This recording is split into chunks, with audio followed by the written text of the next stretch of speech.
forensique. Je vous avais fait une première vidéo que je vous encourage fortement à aller voir pour mieux comprendre ce qu'on va faire dans celle-ci. Je vous mettrai tous les liens en description.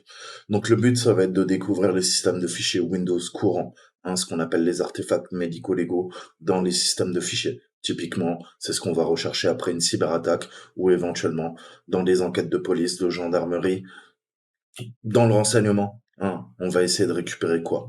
Bah, du matériel informatique, électronique, et on va faire parler les preuves. Ok? Donc typiquement, c'est les techniques qu'on utilise dans la police scientifique, tout simplement, pour faire parler les preuves d'un suspect, et pas de ce qu'on a vu dans la précédente vidéo. On va continuer à essayer de mieux comprendre comment fonctionne Windows à travers le prisme de lecture de l'analyse forensique. Alors, dans la précédente vidéo, on a vu que nous sommes entraînés un peu à extraire les artefacts médicaux légaux du registre Windows. On avait vu qu'on avait un pléthore d'informations, récupérer des informations système, des informations utilisateurs, des fichiers, des dossiers consultés, des programmes exécutés, des périphériques externes connectés au système, tout à partir du registre Windows. Cependant, il n'y a pas de secret, le registre n'est pas le seul endroit où des artefacts médico-légaux sont présents. On va voir comment on peut tirer davantage parti d'autres artefacts médico-légaux qui sont présents à d'autres endroits. On va essayer d'en apprendre davantage sur les différents systèmes de fichiers qui sont couramment utilisés par Windows et où rechercher dans ces systèmes de fichiers lors de la recherche d'artefacts naturellement. Nous identifierons les emplacements et les artefacts pour prouver qu'il y a eu ce qu'on appelle une preuve de l'exécution, de l'utilisation ou de la connaissance des fichiers, des dossiers, de l'utilisation de périphériques externes. Le but, c'est tout simplement de retracer les actions qu'a fait un utilisateur sur un équipement informatique, ni plus ni moins. On couvrira également les bases de la récupération de fichiers supprimés. On va encore une fois utiliser les outils d'Eric Zimmerman. Je vous mettrai encore une fois son site en description, puisque il est excellent dans son domaine de compétences, à savoir l'analyse forensique. Donc, on utilise beaucoup en forensique des outils d'Eric Zimmerman qui nous a mis gratuitement à sa disposition en open source. Donc, on a vu un petit peu comment utiliser Registry Explorer, les Shellbacks Explorer. Maintenant, on va voir Autopsy, qui est utilisé, allez, pour l'anecdote, dans le FBI, par exemple. Mais parlons un peu d'abord des systèmes de fichiers, puisque c'est vraiment la base, ce qu'on appelle des FS, les file systems. Donc une périphérique de stockage dans un système informatique, par exemple un disque dur ou une périphérique USB, n'est qu'une collection de bits. Les bits en informatique, ce sont des 0 et des 1. C'est le système binaire. Vous savez que la data, dans sa pure représentation à l'échelle atomique, ce sont quoi? Ce sont des électrons. Ces électrons sont soit des 0, soit des 1. On va faire très simple. Donc pour convertir ces bits en informations significatives, ils doivent être organisés. À cette fin, les informaticiens, les ingénieurs ont créé différents systèmes de fichiers qui organisent les bits d'un disque dur selon une norme, de sorte que les informations stockées dans ces bits peuvent être interprétées facilement.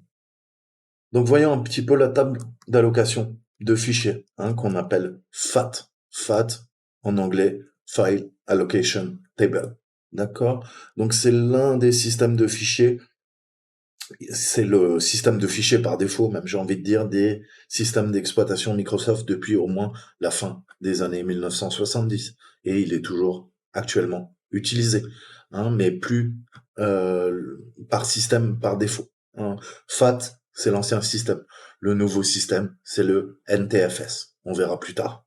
Donc, comme son nom l'indique, la table d'allocation de fichiers crée une table qui indexe l'emplacement des bits alloués à différents fichiers. Si vous êtes intéressé par l'histoire du fichier FAT, je vous redirigerai vers la page Wikipédia pour cela. Donc, ce qu'il faut bien comprendre, avant qu'on rentre dans le vif du sujet, c'est que votre disque dur, c'est une bande magnétique, ok, qui est polarisée, et en fonction de sa polarisation, on va pouvoir stocker des 0 et des 1. C'est une bande magnétique avec une tête de lecture qui tourne à différentes vitesses. On avait des 5400 tours minute, des 7200 tours minute, des 10 000 tours minute, des 12 000 tours minutes. Et maintenant, on a des SSD. Les SSD, c'est tout simplement des puces. Hein. On a différents types de puces. On a des SLC, on a des MLC, on a des TLC, on a des QLC. Encore une fois, tout va dépendre de l'architecture de la puce, mais ce sont des puces qui permettent de faire de la rétention de données. Hein. À l'inverse du disque dur, qui n'a pas besoin de courant pour stocker ses données, vos SSD utilisent une infime partie euh, de courant électrique pour maintenir, hein, pour faire de la rétention d'informations. En effet, si vous déconnectez votre SSD, vous le stockez sur une armoire, hein, il y a de fortes chances qu'après quelques semaines, quelques mois seulement, les données soient altérées. Hein.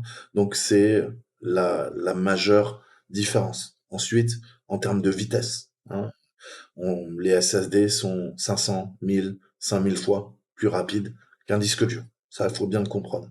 Mais quoi qu'il en soit, si on doit parler du système FAT, je viens de vous parler de la table d'allocation de fichiers. Ce qu'il faut bien comprendre en analyse forensique, c'est quand vous effacez un fichier, en fait, vous n'effacez pas le fichier sur le disque dur. Pour pouvoir effacer le fichier sur le disque dur, il faut faire ce qu'on appelle du zeroing, hein, c'est-à-dire ajouter des zéros, des zéros, des zéros, des zéros pour écraser les artefacts, ce qui reste, les réminiscences, hein, de vos fichiers. Hein. Puisque le système de fichiers, à partir du moment où vous dites à votre Windows, OK, supprime-moi tel ou tel dossier, ce que vous ne savez peut-être pas, c'est que bien sûr, pour vous, au niveau du système de fichiers, ils ne sont plus présents, vous avez semblant, vous avez l'impression qu'ils n'existent plus. Dans les faits, ils sont toujours présents sur le disque dur et on pourra les récupérer. Alors vous allez me dire, mais c'est quoi ce délire? Ben, en fait, ce délire, tout simplement, c'est que quand vous effacez un fichier, qu'est-ce qui se passe? Eh ben, c'est tout simplement au niveau de la table d'allocation de fichiers qu'on va faire des modifications. Je m'explique. À partir du moment où vous effacez les métadonnées qui sont intégrées à la table d'allocation de fichiers, qui lui permettent de savoir à quel endroit du disque dur ou de votre SSD, alors si on parle de disque dur ou de SSD, c'est la même technique. On parle de blocs. Hein. On crée des petits blocs et tous ces petits blocs, on va les ranger dans des tiroirs. Hein. Ces tiroirs, voyez-le comme des partitions, des volumes. Hein. Je ne vais pas rentrer dans les détails, il y aurait tant à dire. Mais on travaille sur des blocs mémoire. Hein. Quand vous faites des sauvegardes sur des blocs mémoire. Quand on parle de système de fichiers, ce sont des blocs mémoire également. Donc ces blocs mémoire, eh ben, vos informations vont être stockées sur un ou plusieurs blocs mémoire. C'est ce qu'on appelle l'allocation. Hein. Quand vous formatez votre disque dur, vous allez le formater avec un système de fichiers. Hein. Je vous ai dit, ça peut être, on va le voir, du FAT12, du FAT16, du FAT32, ça peut être du NTFS. On a un autre système de fichiers qui s'appelle EX3, EX4 sous Linux ou macOS. D'accord? Donc ce qu'il faut bien comprendre, c'est que vos informations, hein, sont stockées dans différents blocs de mémoire. Et ces blocs mémoire, pour pouvoir retrouver les données, hein, eh ben, justement, on écrit des métadonnées au niveau de la table d'allocation. Donc, quand vous supprimez un fichier, en fait, ce que fait le système d'exploitation, c'est qu'il les retire de votre FS, de votre système de fichiers. Donc, pour vous, naturellement, il est plus visible, mais en termes physiques, il est bien présent sur la bande magnétique de votre disque dur. On a juste effacé la table d'allocation qui concernait les dits fichiers ou les dits dossiers. Je vous ai dit quoi avant? Je vous ai dit qu'on pouvait récupérer les fichiers.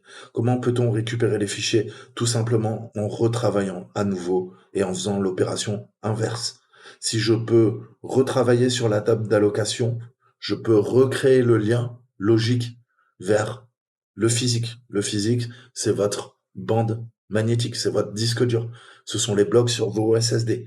Le lien logique, c'est justement les métadonnées qui sont comprises dans la table d'allocation. Ça, il faut bien le comprendre. Donc maintenant, on va parler un peu de structure de données, du système de fichiers FAT. Les systèmes de fichiers FAT prennent en charge différentes structures de données. Hein. Tout d'abord, on a les clusters. Hein. Un cluster, c'est une unité de stockage de base du système de fichiers FAT. Chaque fichier stocké sur un périphérique de stockage peut être considéré comme un groupe de clusters contenant des bits d'information. Ces blocs, ces cases mémoire, hein, mais on y reviendra. Ensuite, on a le principe de répertoire, hein, ce qu'on appelle une directory ou une arborescence. Un répertoire contient des informations sur l'identification des fichiers, tels que le nom du fichier, le cluster de départ et la longueur du nom de fichier. Vous comprenez, par opposition au répertoire que vous connaissez, hein, typiquement, je vais mettre plusieurs fichiers dans un répertoire.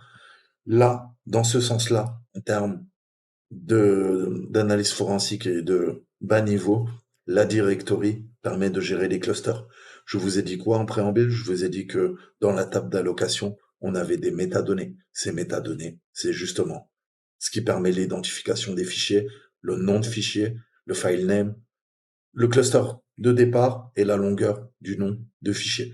En effet, si je veux récupérer des documents sur ma bande magnétique de mon disque dur, je dois connaître ces métadonnées. Je dois savoir à quel endroit précis du disque dur se trouve le début du cluster, hein, et quelle est sa longueur. Comme ça, je connais le cluster de départ et je sais où il se finit sur le disque dur. Et je connais son nom de fichier et j'ai toutes les métadonnées qui me permettent d'identifier les 10 fichiers. Ensuite, on a cette table d'allocation de fichiers dont je vous parlais. Grosso modo, c'est une liste liée de tous les clusters, hein. Il contient l'état du cluster et le pointeur vers le cluster suivant de la chaîne. Donc, si je dois faire une métaphore, on a une longue chaîne, ok, et sur cette chaîne, on a différents clusters. Les clusters représentent l'état physique de votre disque dur et on a besoin de, grosso modo, de tables de correspondance. C'est ce qu'on appelle les pointeurs, hein. Chaque cluster va avoir son propre pointeur qui va me permettre de délimiter cette zone qui est uniforme, mais grâce à mes clusters, grâce aux métadonnées, grâce à la table d'allocation de fichiers, grâce aux pointeurs, cette chaîne uniforme devient compréhensible. Je sais comment sont stockées les données. Quand vous défragmentez votre disque dur, vous travaillez, vous réordonnancez vos clusters. D'accord? Donc en résumé, les bits qui composent un fichier sont stockés dans des clusters. Tous les noms de fichiers d'un système de fichiers, leur cluster de départ et leur longueur sont stockés dans des répertoires. Et l'emplacement de chaque cluster sur le disque est stocké dans la table d'allocation de fichiers.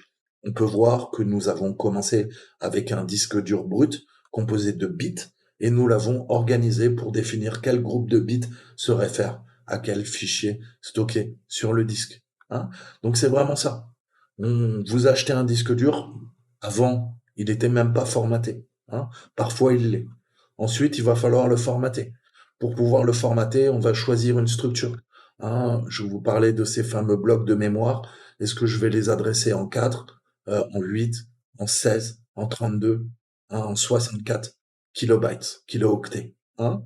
En fonction de ces tailles, j'aurai soit le minimum d'espace sur mon disque dur qui est gaspillé, soit j'aurai plus de rapidité, hein. Comme je vous l'ai dit, les disques durs sont des bandes magnétiques qui tournent. Vous ne pouvez pas aller à la vitesse de la lumière. En effet, ça va être conditionné par les goulets d'étranglement intrinsèques à la technologie.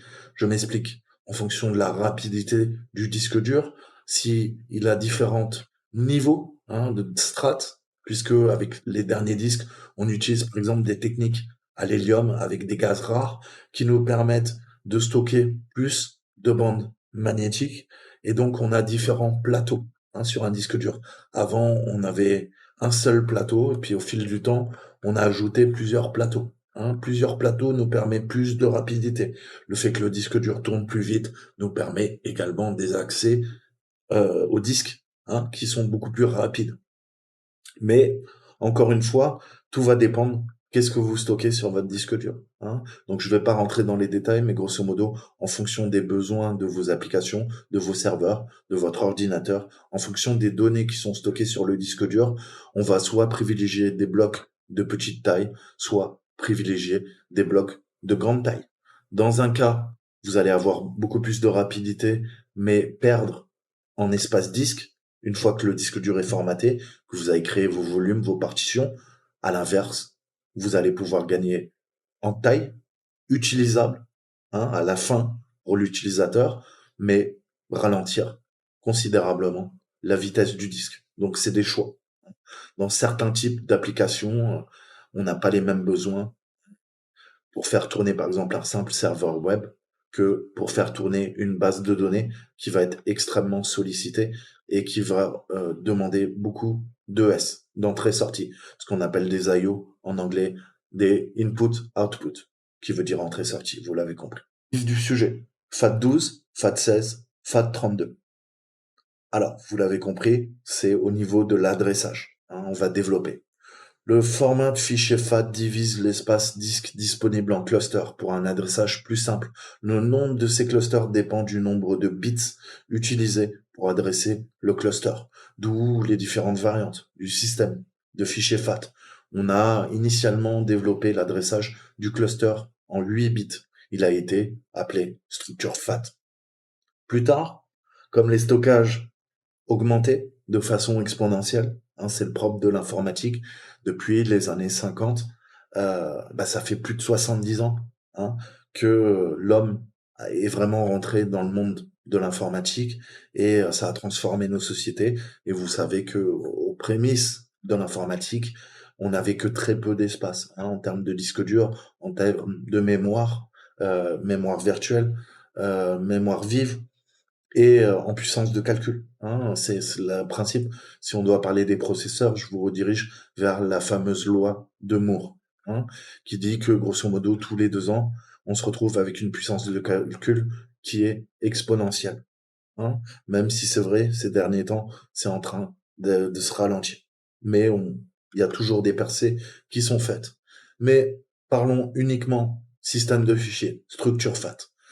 Au fil et à mesure que les disques durs sont devenus de plus en plus grands, il nous fallait un adressage qui augmente, hein. Je vous fais l'analogie avec la RAM, hein. On a commencé avec des systèmes 32 bits et puis après on a été limité par 4 gigas adressables sous Windows. On a décidé de passer en 64 bits. Vous allez comprendre les implications en termes mathématiques dans quelques secondes. Donc on est passé du FAT12, ensuite au FAT16, ensuite au FAT32, hein. Et le dernier d'entre eux a été introduit en 1996. C'est le FAT32. Donc théoriquement, si on doit euh, mieux expliciter tout ça, le FAT12, si je commence, je vous ai dit qu'on utilisait l'adressage du cluster sur 12 bits pour maximiser 4096 clusters. En effet, comment je sais ça? Eh ben, faites 2 puissance 12 et vous allez voir que ça fait tout simplement 4096. D'accord? Le FAT16, adressage de cluster cette fois-ci sur 16 bits pour un maximum de 65 536 de puissance 16. Donc c'est assez intéressant. Combien on a de machines sur un réseau? On a 65 536 ports sur une machine en réseau. Ça commence à vous parler? 16 bits, d'accord? Voyez tout le temps les corrélations. Vous retrouverez tout le temps en informatique, eh ben, des nombres qui sont récurrents, hein. 65 536, en effet, c'est le nombre de clusters qu'on a sur de l'adressage en 16 bits pour du FAT16. C'est exactement aussi ce qu'on retrouve pour sur le réseau, l'analogie. Donc tout est fonction de quoi? De l'adressage. D'accord? De l'adressage qui se calcule en bits. Donc, pour rappel, ne vous embrouillez pas. 8 bits, c'est 1 byte. 8 bits, c'est 1 octet. 1 byte, c'est 1 octet en bon français. On parle aussi d'octet en anglais. D'accord? Donc, 1 octet, c'est égal à 8 bits. 1 octet, c'est 8 bits. Et des bits, c'est des 0 et des 1. D'accord? Que ça soit vraiment bien clair. Maintenant, parlons un peu du FAT32. Les bits réels pour utiliser les clusters sont de 28, en fait, hein, de sorte que le nombre maximum de clusters est 2, d'accord?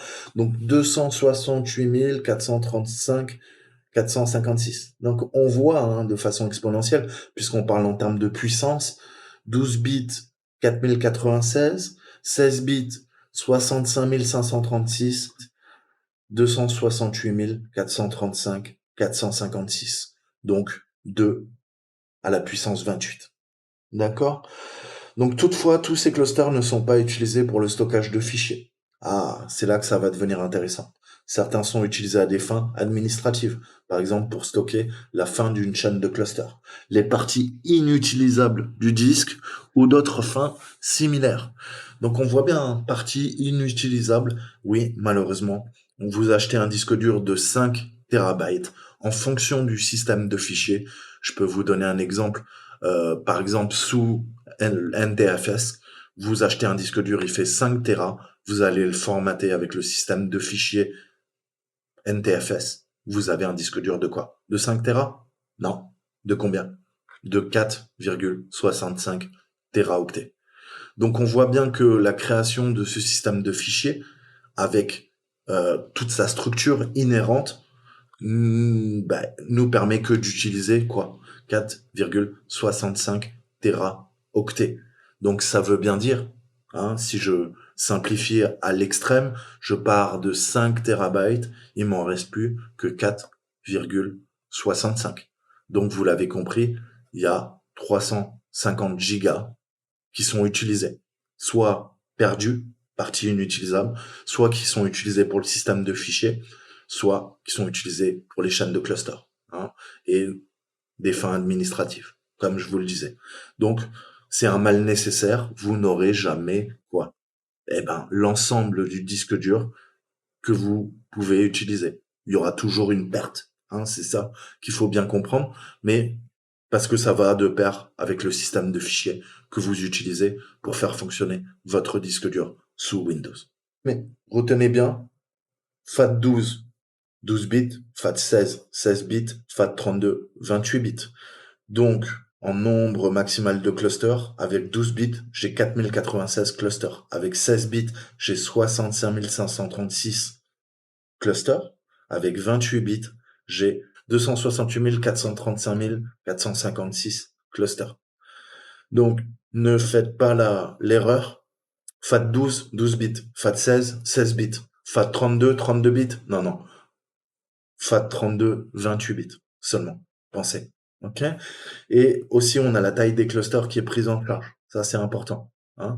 En FAT12, on a commencé avec une taille minimale de 512 bytes et on a terminé avec 8 kilo-octets. D'accord? Le FAT16, on a multiplié par 4. La taille minimale, c'est pas 512, c'est 2048 bytes, donc 2 kilo-octets. OK? Et jusqu'à 32 kilo-octets, hein. Donc c'est le cas, hein. Si je multiplie 512 bytes par 4, j'arrive à 2 KO. Si je multiplie 8 KO du FAT12 en taille maximale par 4, 4 fois 8, 32 kilo-octets. D'accord? Et pour le FAT32, c'est plus simple. C'est quasiment comme le FAT16, sauf que la taille minimale, on l'a multipliée par 2 et on a gardé la même taille maximale. Je vous ai dit quoi pour le FAT16? Minimum taille des clusters 2 kilo-octets. Là, on passe à 4 kilo-octets. D'accord? Et je vous ai dit quoi pour le FAT16? Taille maximale 32 KO. OK? Eh ben, en FAT32, vous êtes également sur 32 KO. Alors pourquoi? Pourquoi tout ça? Eh ben, directement. Quelle est la taille maximale du volume que je peux adresser, utiliser? Eh ben, c'est ça. Qu'est-ce que je vous ai dit précédemment? OK? Les informations corrèlent directement l'impact sur le volume maximal et la taille des fichiers. En FAT16, je peux utiliser un volume de 32 ME. OK? 32 ME, c'est risible, hein. Même votre calculatrice maintenant a limite plus d'espace adressable. OK? FAT16, je passe à 2 gigas. Ça devient un petit peu plus intéressant. Typiquement, un disque dur de 2 gigas, c'était les PC que vous aviez euh, aux alentours des années 98-2000, grosso modo. Et le FAT32, on peut adresser jusqu'à 2 Tera, hein. Donc, vous voyez bien qu'on est limité, hein. Aujourd'hui, un disque dur de 2 Tera, c'est relativement courant. On a des disques durs de 5, 6, 8, 10, 12 Tera, hein, pour les plus performants. Donc, il fallait trouver autre chose. Le successeur, ça sera le NTFS. Donc, restons sur le FAT. Ne nous distrayons pas. Même si la taille du volume maximal pour FAT32 est de 2 Tera, Windows limite le formatage à seulement 32 Go. Toutefois, les tailles de volume formatées sur d'autres systèmes d'exploitation avec des tailles de volume plus importantes sont prises en charge par Windows. Donc les chances de tomber en analyse forensique sur un système FAT12 sont plutôt rares de nos jours. Par contre, FAT16, FAT32 sont encore utilisés dans certains nombres d'endroits. Typiquement, on va utiliser du FAT pour rendre les clés bootables. Vous ne pourrez pas faire de clé bootable, démarrer un système d'exploitation dessus s'il n'est pas au format FAT. Vous ne pourrez pas faire une clé bootable NTFS. Ça n'existe pas. Donc sur les clés USB, sur les cartes SD, puisque c'est rare qu'elles fassent plus de 2 téraoctets, pareil dans les appareils photo numériques, on se sert du FAT32, FAT16, FAT32. D'accord? Cependant, la taille maximale du volume et de la taille maximale du fichier, on parle de quoi? On parle de 4 Go, une taille de fichier pour FAT16 et FAT32. Donc on est vite limité.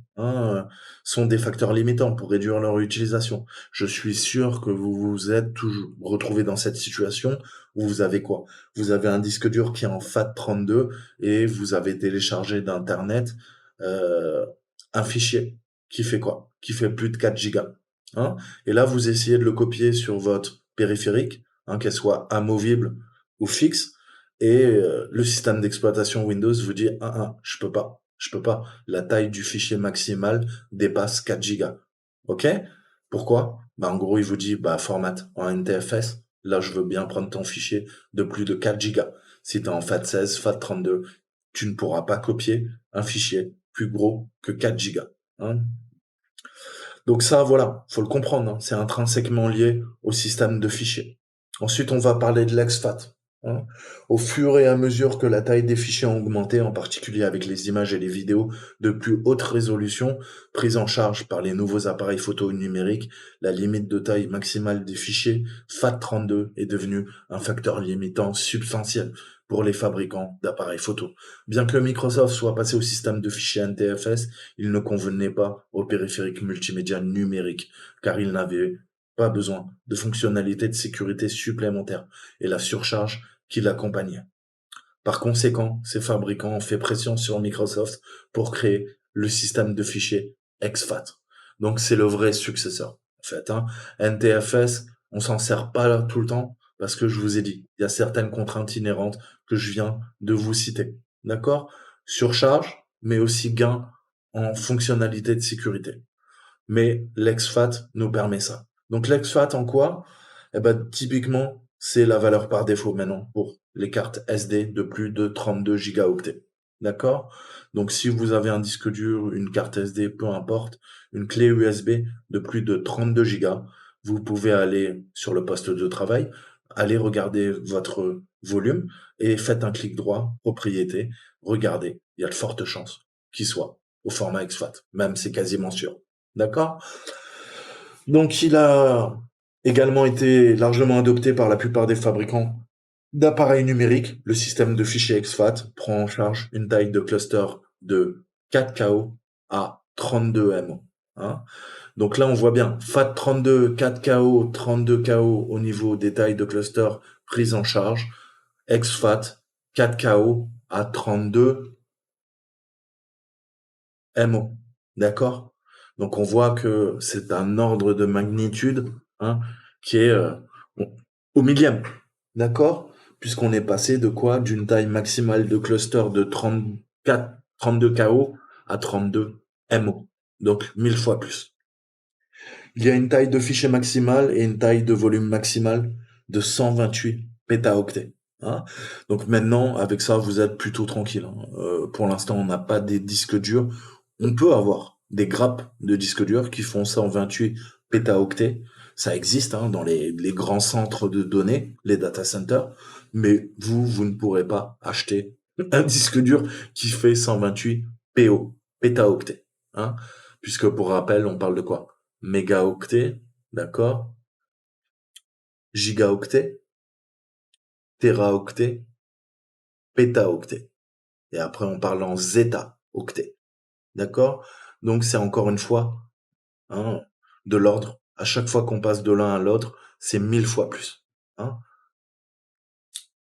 Donc, il réduit également certaines des surcharges du système de fichiers FAT pour le rendre plus léger, plus efficace.